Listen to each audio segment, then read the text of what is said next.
È partita la battaglia della Lega Nord per l'indipendenza del Veneto. In tutta la regione sono stati allestiti 549 gazebo per la raccolta delle firme. L'obiettivo è dare la possibilità ai cittadini veneti di decidere del proprio futuro. Tour Veneto dunque per il segretario federale Matteo Salvini, che ha toccato oggi le città di Bassano e Padova a sostegno della campagna per il referendum.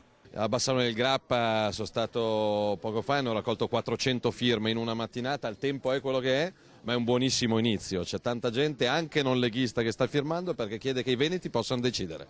L'indipendenza da Roma e da Bruxelles, continua Salvini, è il futuro. Nel 2014 voteranno per l'autonomia anche Scozia e Catalogna. L'indipendenza è futuro, nel 2014 voteranno in Catalogna, voteranno a Barcellona e voteranno in Scozia, quindi laddove Roma e Bruxelles non danno risposte è giusto che i territori si autogestiscano e quindi non è una provocazione, ma io spero che diventerà realtà.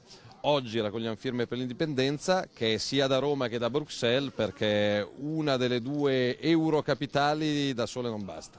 Intanto la raccolta firme procede a passo spedito in tutto il Veneto. A Belluno sta andando molto bene, come possiamo vedere alle nostre spalle, il gazebo è molto affollato, il tema dell'indipendenza tira moltissimo, ha una grande presa sulla popolazione, d'altra parte è in linea con la nostra tradizione secolare di Repubblica indipendente. Nell'incontro padovano con i giornalisti non è mancato un attacco al governo. Salvini ha definito letteralmente uno scandalo il decreto Salva Roma.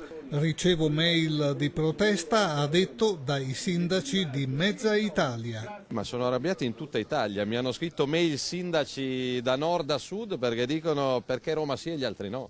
Perché un altro $500 miliardi di regalo a Roma, la Lega farà le barricate, accenderemo i fumogeni e tireremo i petardi in Parlamento perché ormai non è più un Parlamento ma uno stadio. Che il primo atto del nuovo governo sia il vecchio Salva Roma è veramente uno scandalo.